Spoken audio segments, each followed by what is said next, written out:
Hello students, welcome to my class. This is Professor Vincent Osaya and this is part 4 of the presentation of chapter 7, Auditing Internal Control over Financial Reporting. This is where we left off in part 3. Auditor documentation requirements. We said that there are some requirements relative to documentation by the auditor. And we said that the auditor has to document the processes, the procedures, judgment, and results relating to their audit of the internal control over financial reporting. Still on auditors' documentation requirements, a couple of issues that I want to bring to your attention. The first item here is the auditor's understanding and evaluation of the design of each of the components of internal control over financial reporting has to be documented.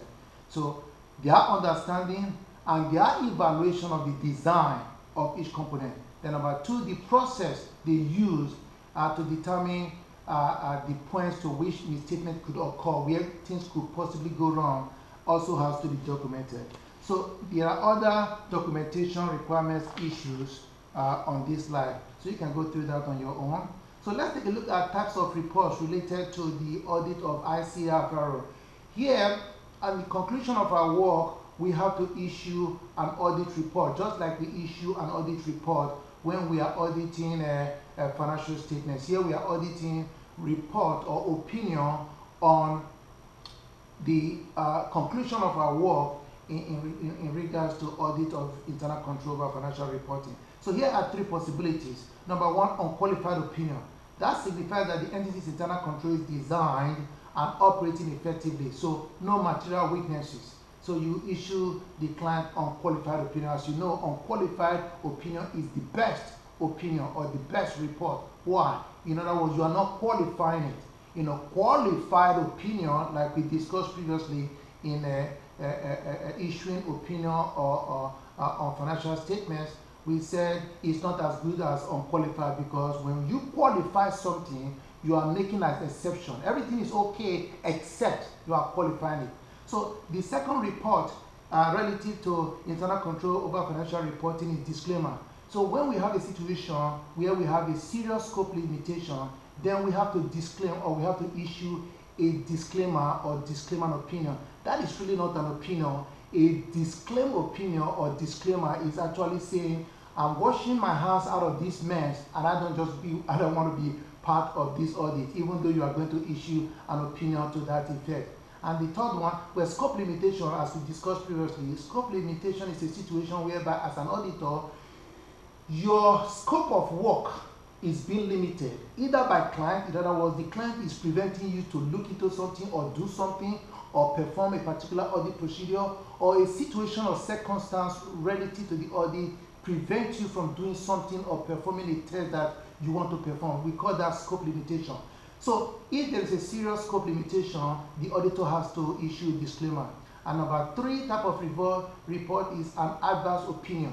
It's required if a material weakness is identified. We have already talked about what a material weakness is. Moving along, here are types of reports relating to the audit of financial, internal control over financial reporting. I want you to take a look at this very closely in connection with the next slide that we are going to talk about. Number 1, control deficiencies.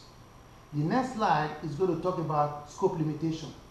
So here we are talking about report modification based on control deficiencies. Likelihood magnitude of misstatement, we talked about this previously. If we have control deficiency or significant deficiencies, we can still issue unqualified opinion.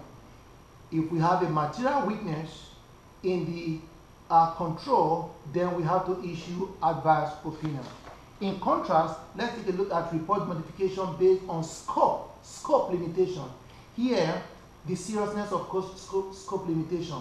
A minor effect, we still issue unqualified opinion. But more than minor effect, we have to issue a disclaimer or withdraw completely from the engagement. Moving along, let's think about other reporting issues. So here are other reporting issues that you want to know. Management report is incomplete or improperly presented, so on and so forth. Now let's take a look at additional required communications in an audit of internal control over financial reporting. Here, when we have a situation whereby there is deficiencies, of course, like we discussed earlier, you might have to report it to management or the audit committee of the board of directors. Now let's take a look at advanced model, use of service organization. What are we talking about here? Some companies that you audit might engage another company to perform one or two accounting functions. A typical example is payroll. And a lot of companies, small, medium-sized, even some large companies, outsource their payroll to, for example, ADP or Paychex. ADP is the number one payroll company in the nation. Paychex is number two. So if they do that, and you are looking at their income statement, and you have $200 million in salaries and wages, and the information related to that particular item, or all the transactions and everything was processed by an outside company, the question is, what do you do as an auditor? So the management and the auditor have to consider the activities or the activities of that service organization.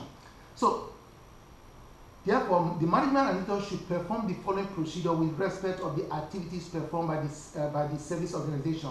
You have to understand or obtain understanding of the nature and significance of the service provided by the organization. You also have to design and perform audit procedures responsive to the related identified risk. Moving along, still on Monday 1, safeguarding of assets. Safeguarding of assets is defined as policies and procedures that provide reasonable assurance regarding prevention or timely detection of unauthorized acquisition, use, or disposition of the entity's assets that could have a material effect on the financial statements. We did talk about this in previous chapters. Moving along, let's take a look at advanced model 2, computer-assisted audit techniques. What are we talking about here? Oh, of course, with the advancement of information technology, it is not unusual at all for us to use IT as a tool to facilitate our audit. So, 3 types in terms of techniques. Number 1, we have what you call generalized audit software. Now, these softwares are usually designed to reprocess and write data to assist auditors to perform different audit procedures. We call them generalized audit software because these software are available to the general public or to auditors. So they are just general in nature, and they help auditors to perform different audit procedures. Now, in contrast, the custom audit software are customized audit software designed to help auditors to perform specific tasks. Then the test data, this is the data the auditor will use to test the application controls of the client. What does that mean? The client will tell you, well, we have all these controls in place relative to the applications or the software that we put in place. Now, as an auditor, you now have to come up with what we call test data. The test data, some of them have to be valid or invalid, and play out the test data in their system to make sure that those controls are actually working as purported. Now, moving along, let's take a look at advanced model 2, generalized audit software. Again, these help auditors to prepare various types of documents and reports. They are just general in nature. Number 2, custom audit software. We just talked about this. They are customized for a specific purpose, for a specific industry.